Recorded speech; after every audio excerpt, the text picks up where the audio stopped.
Vous allez bien? J'ai l'impression que vous avez chaud. Eh oui, l'hiver il fait froid, l'été il fait chaud. On a du mal à se stabiliser, l'échelle de valeur n'est pas toujours stable. Mais voilà, je prie pour que la fraîcheur de la présence du Seigneur, c'est bien dit ça, ça vous fasse du bien ce matin, que vous soyez bénis. Et je vous propose dans la suite de nos réflexions, on était avec ce chapitre de l'Ancien Testament, du livre de la Genèse. On a parlé de l'arche de Noé avec sa symbolique. On a parlé de l'arc-en-ciel et ses couleurs.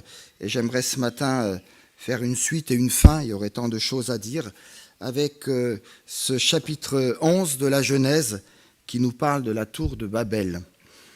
Ces textes anciens sont parfois compliqués, ils nous semblent lointains, on a l'impression d'être dans un autre monde, dans un autre univers. On se dit à quoi bon est-ce qu'aujourd'hui, dans notre société moderne, est-ce que ces textes peuvent nous parler encore? Ils sont agréables à lire, mais est-ce que ces textes ont quelque chose à nous dire? Il me semble que oui. Alors c'est pour ça que je vous propose de le méditer avec vous, avec un titre, Babel, symbole de l'orgueil et de la démesure. Et je vais lire, donc nous allons lire ensemble ce texte, Genèse chapitre 11, les versets 1 à 9.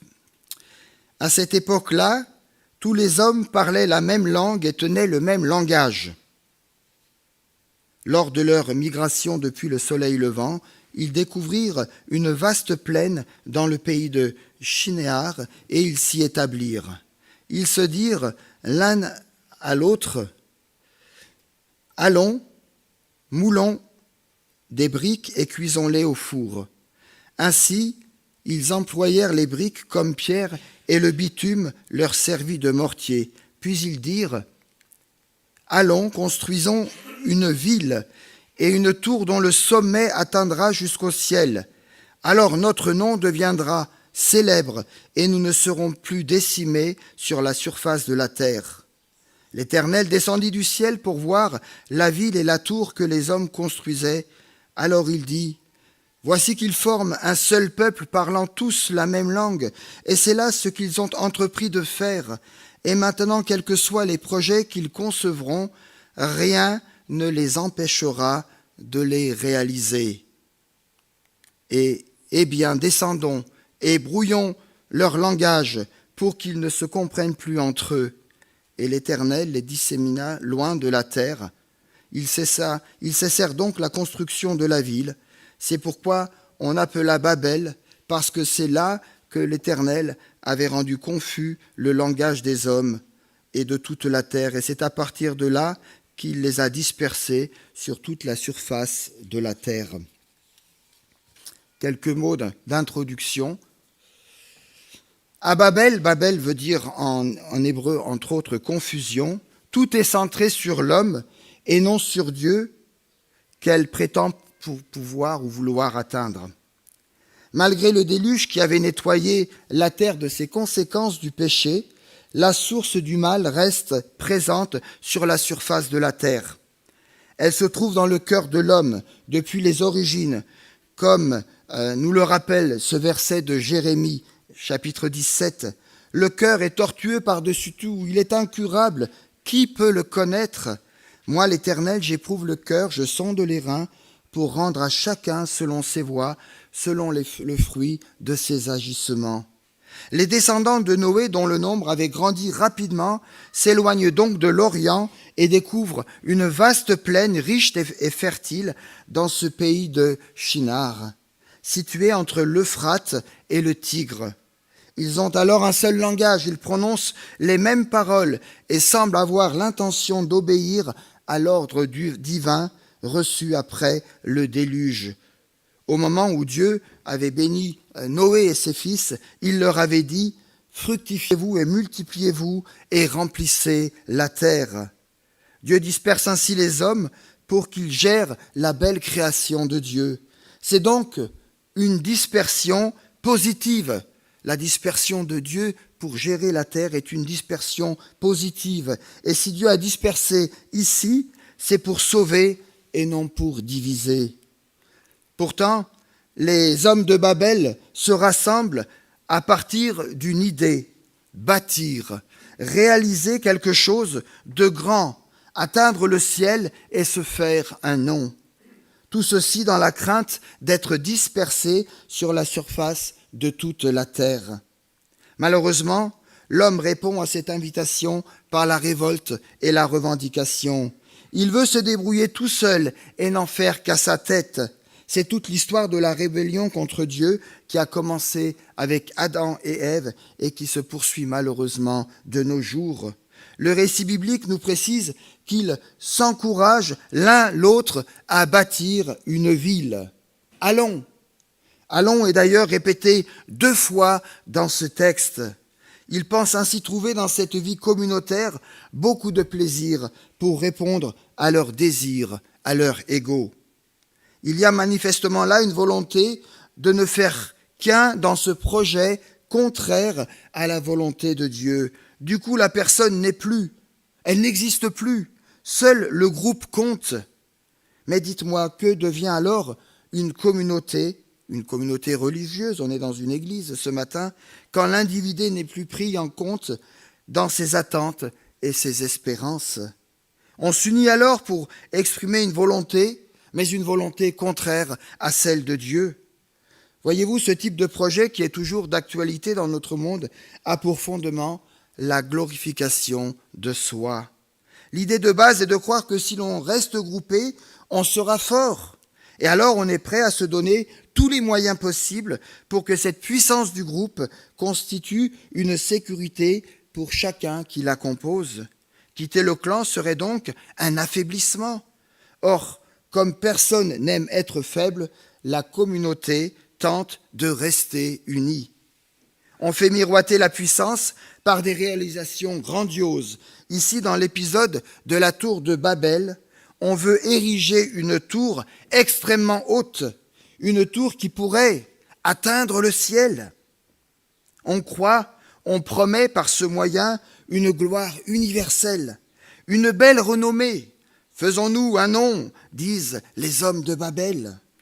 Mais est-ce là le bon moyen ? La force du groupe permet-elle de créer une véritable unité ? Pourtant, les idéologies anciennes, comme les nouvelles, sont là pour nous rappeler que, dans de telles conditions, la violence et la corruption ne tardent jamais à réapparaître. Frères et sœurs, Dieu a créé l'unité dans une prodigieuse diversité. Chacun est unique, chacun a sa place, semblable à Dieu dans son caractère unique. Plusieurs fausses sécurités dans notre texte, et je vous en propose une pour commencer.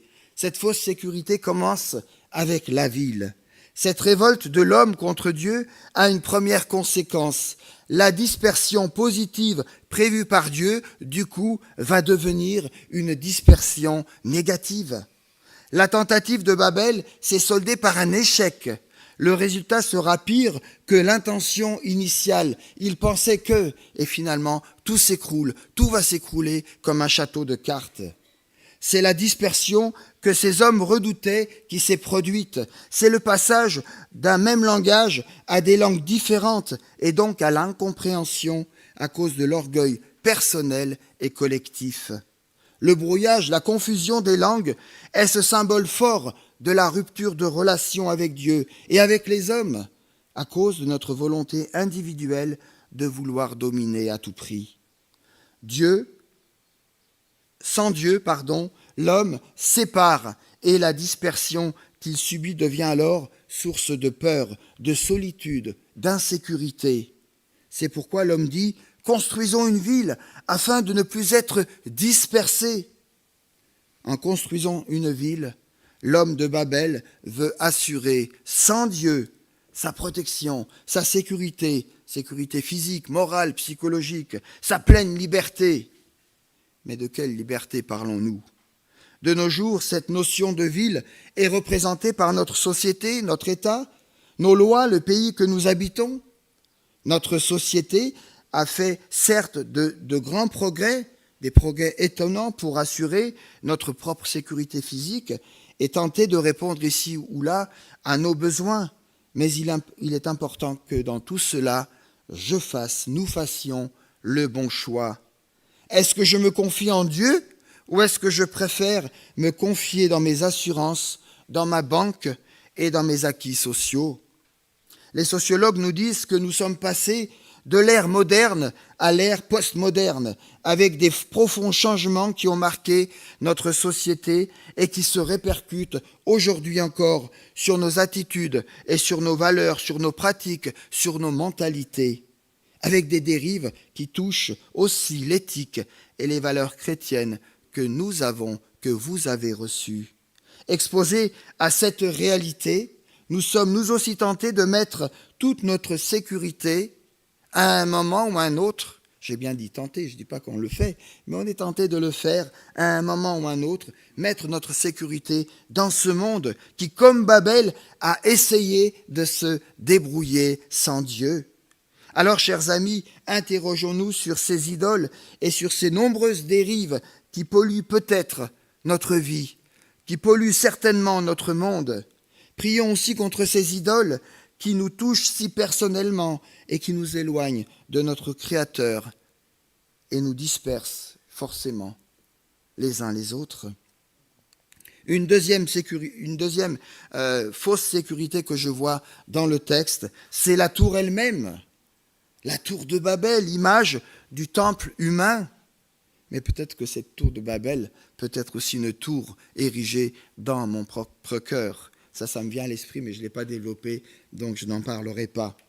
Vous souvenez-vous comment Dieu avait solennellement averti Adam et Ève en leur disant que s'ils mangeaient de l'arbre de la connaissance du bien et du mal, ils mourraient. Eh bien voilà une nouvelle conséquence de leur révolte. Les gens de Babel sont sous cette malédiction et ils ont peur. Et cette idée de mourir est extrêmement désagréable à supporter. Elle les ronge de l'intérieur. De plus près, avec le déluge, juste après le déluge qui a régné, eh bien les hommes étaient dans ce climat d'inquiétude et même peut-être d'angoisse en pensant que dans un avenir incertain, quelque chose de similaire pourrait encore arriver. À présent, beaucoup sont à juste titre inquiets, car sans Dieu et sans espérance dans ce monde. C'est pourquoi les hommes de Babel disent « Faisons une tour dont le sommet touchera jusque dans le ciel. » Mais l'homme ne peut pas gagner le ciel par ses propres efforts. Accepter le salut comme un don gratuit de sa grâce est le seul moyen d'atteindre la félicité dans la présence éternelle de Dieu. Ces hommes n'étaient pas naïfs au point de penser qu'il suffisait de mettre quelques briques ici ou là pour toucher le ciel. Non, je ne le pense pas. Ce contact en direction du ciel pour trouver Dieu semble être une pratique qui se faisait à Babel, non par l'altitude de la tour elle-même, mais par les sciences occultes qui s'y pratiquaient alors. On a retrouvé en Babylonie un certain nombre de ces tours appelées ziggourats, et à l'intérieur quantité de signes kabbalistiques, entre autres ceux du zodiaque. Il s'agissait en fait de temples dans lesquels on pratiquait la magie, la divination, l'astrologie et probablement bien d'autres choses encore, afin de répondre à ces questions spirituelles angoissantes. Qu'y a-t-il après la mort ? Comment percer le secret de l'immortalité ? Voyez-vous, presque tous les peuples ont eu ces mêmes soucis spirituels. Les Égyptiens, par exemple, pour ne citer qu'eux, pensaient avoir trouvé le secret de l'immortalité, grâce à leurs pyramides, temples dans lesquels ils pratiquaient les sciences occultes pour garantir au pharaon une vie future. Les Babyloniens pensaient aussi, en construisant un temple dédié aux pratiques occultes, pouvoir retrouver la nature divine et concurrencer quelque part Dieu. Ainsi, en construisant la tour de Babel, les hommes de Babel ont voulu assurer sans Dieu leur sécurité spirituelle. On peut ajouter que cette recherche-là n'a pas cessé de nos jours. Mais alors, dites-moi, combien de religions, de techniques offrent aujourd'hui encore ce soi-disant renouvellement spirituel, mais sans Dieu, sans le Dieu de Jésus-Christ, sans le Dieu de Jésus-Christ de Nazareth. Combien d'individus, parfois même se disant chrétiens, combien de gourous, combien de sciences occultes, yoga, astrologie, guérisseurs en tout genre, et j'en passe, cherchent à répondre aux besoins spirituels des hommes et des femmes sans passer par Jésus-Christ. C'est cela, voyez-vous, la tour de Babel, la fausse sécurité spirituelle, le panthéon d'un syncrétisme religieux où l'homme veut vivre, mais sans Dieu. Et pourtant, que nous dit Dieu quant à cette agitation diabolique? Qu'il n'y ait chez toi personne qui fasse de la divination, qui ait recours à des techniques occultes ou à la sorcellerie, qui jette des sorts, qui prédise l'avenir ou invoque les morts. Quiconque se livre à ces pratiques est en horreur à l'Éternel. Deutéronome, chapitre 18, versets 10 et suivants. Malheureusement, ces dérives spirituelles se multiplient et l'homme n'y prend pas garde. Il est aveuglé par le diable, le prince de ce monde, qui, comme une sangsue, sait s'adapter, se fortifier pour devenir résistant au contact même de sa propre victime. C'est pourquoi nous avons besoin d'être fortement ancrés dans la parole de Dieu, de bien la connaître, de l'étudier régulièrement pour que notre vie et nos valeurs soient clairement fondées sur Jésus-Christ, notre médiateur et notre divin protecteur. Prions pour avoir la lucidité spirituelle, le discernement face à toutes ces nouvelles séductions que Satan met devant l'Église pour l'égarer. Nous avons besoin de pouvoir discerner, aujourd'hui encore, peut-être plus particulièrement, si elles viennent de Babel ou si elles viennent du Saint-Esprit. Une troisième fausse sécurité, c'est le nom. Les hommes de Babel sont rongés par un mal plus grave encore. Quand ils disent « faisons-nous un nom », ils affirment en eux-mêmes qu'ils n'en ont pas. Étrange. Ne pas avoir de nom, ne pas avoir d'identité, n'est-ce pas là la chose qui soit la plus grave dans une vie, dans une identité? Le nom, c'est plus que notre nom de famille. C'est l'individu tout entier dans sa personnalité. C'est quelque part l'héritage que j'ai reçu. Et Dieu est un Dieu d'héritage. Dieu ne méprise pas l'héritage. Dieu prend soin de l'héritage des générations. En tant qu'être humain, nous avons besoin de racines pour croître. Nous avons besoin d'un pays, d'amis, de famille. Nous avons besoin de connaître nos origines, notre passé, pour assumer le présent et affronter l'avenir. L'homme de Babel, comme celui d'aujourd'hui, cherche à se donner un nom, car il ressent le besoin d'assurer sa sécurité, savoir qui il est et pourquoi il est là. Aujourd'hui, cette recherche d'identité se poursuit, mais toujours sans Dieu. D'abord, recherche de notre origine. On a un besoin violent et chronique de savoir si l'on est issu du Big Bang ou si l'on descend du singe ou du poisson, si l'on est les seuls êtres vivants dans l'univers, et j'en passe parce que ces réflexions, elles ont évolué aujourd'hui. Ensuite, la recherche continue au niveau social. Qu'est-ce que l'homme? Qu'est-ce que la femme au XXIe siècle? Quel est le rôle du mari? Quel est le rôle de la femme? La notion du couple? Quelle parité et égalité aujourd'hui? Et plus près de nous, ces questions relatives au genre, à la théorie et aux stéréotypes qui s'y rapportent. L'état de décomposition croissante de la famille, de la délinquance parmi les plus jeunes, de la rupture de communication dans les couples, d'un flou toujours plus grand concernant tous les problèmes éthiques, drogue, avortement, théorie du genre, adoption des enfants, projet de loi sur la fin de vie, etc., etc., nous montrent combien notre monde cherche plus que jamais qui il est véritablement, mais toujours sans Dieu. Et comme nous ne supportons pas le vide, certains tentent de trouver leur identité dans l'activisme, dans le service, dans le groupe. Et lorsqu'ils se trouvent seuls ou sans rien faire, c'est le mal-être qui rejaillit surnoisement. On cherche alors aussi son identité dans la tradition, dans la réussite professionnelle, qui nous donne un certain statut, certes, une place dans la société, une autorité peut-être sur nos subalternes. Par le travail, on devient quelqu'un, n'est-ce pas?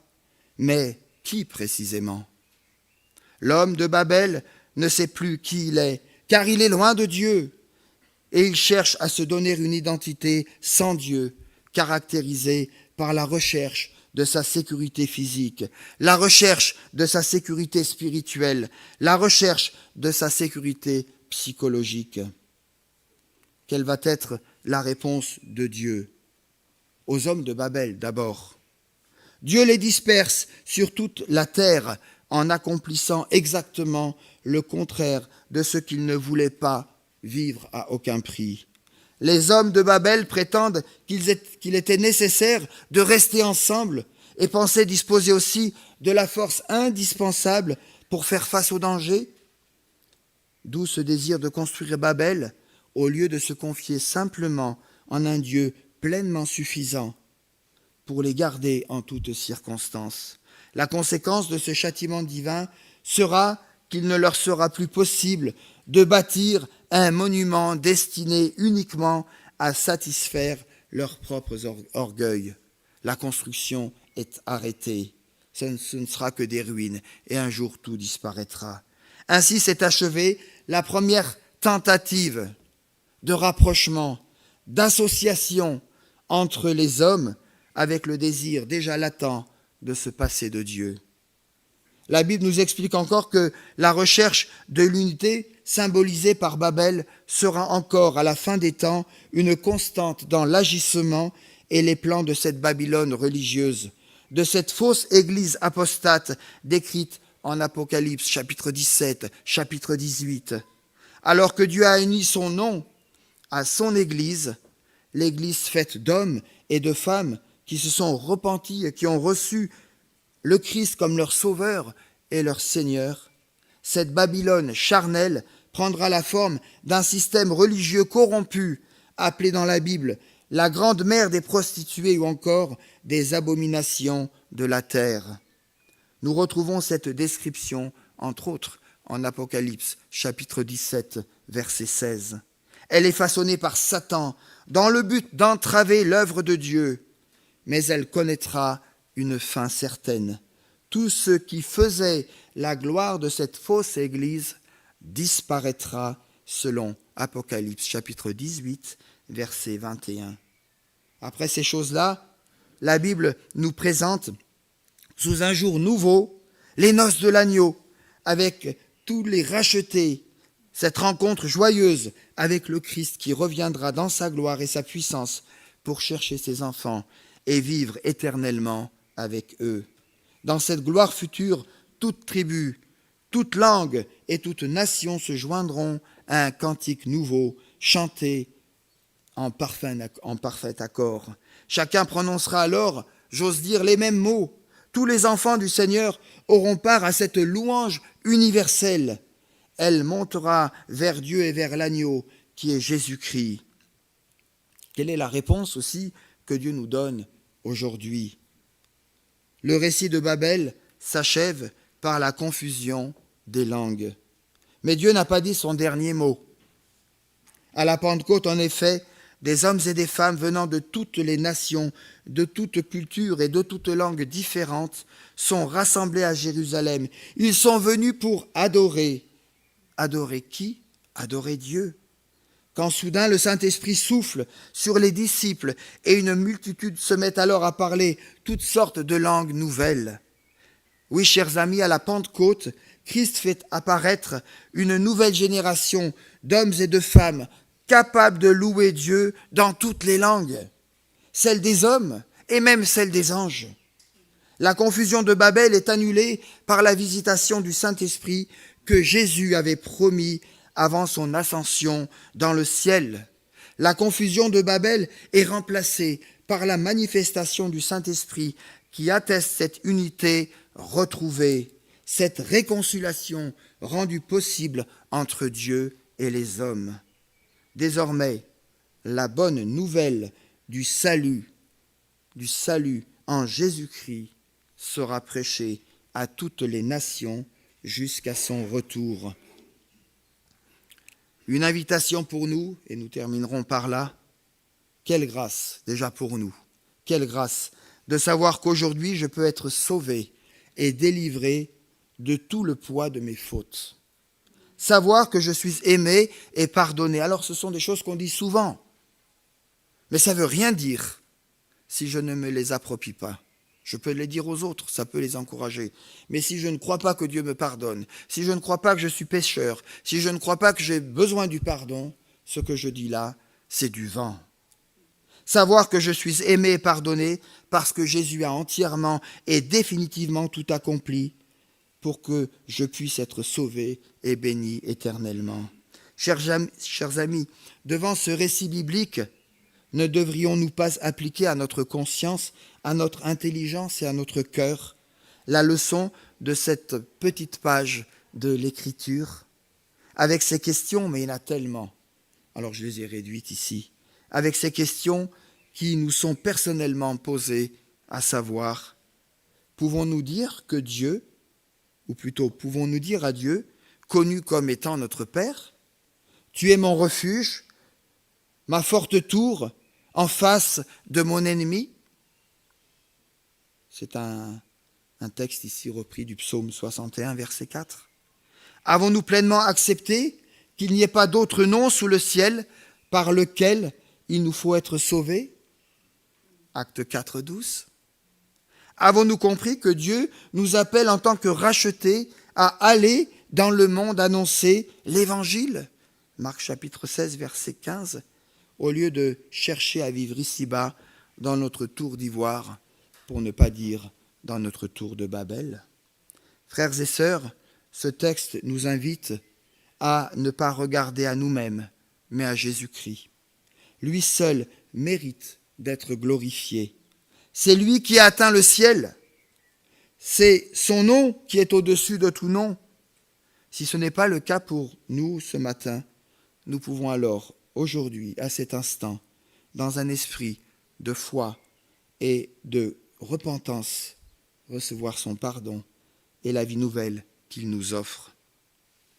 L'esprit de la tour de Babel souffle encore aujourd'hui. C'est le monde sans Dieu. C'est aussi l'Église sans ouverture, sans partage possible, celle qui cherche à imposer sa propre idéologie, son propre pouvoir. L'Esprit de Christ, l'Esprit de l'Esprit Saint, souffle aussi encore aujourd'hui et d'une manière puissante pour nous convaincre et nous conduire vers Dieu. Au-delà du châtiment divin contre l'orgueil des hommes, nous devons comprendre que la dispersion des hommes dans ce récit est en réalité un acte de miséricorde de la part de Dieu, qui est pédagogue et qui libère l'humanité de ses monologues et de ses rêves totalitaires. L'unique, ou plutôt l'unité légitimement recherchée, n'est possible que par le dialogue entre des hommes et des peuples différents.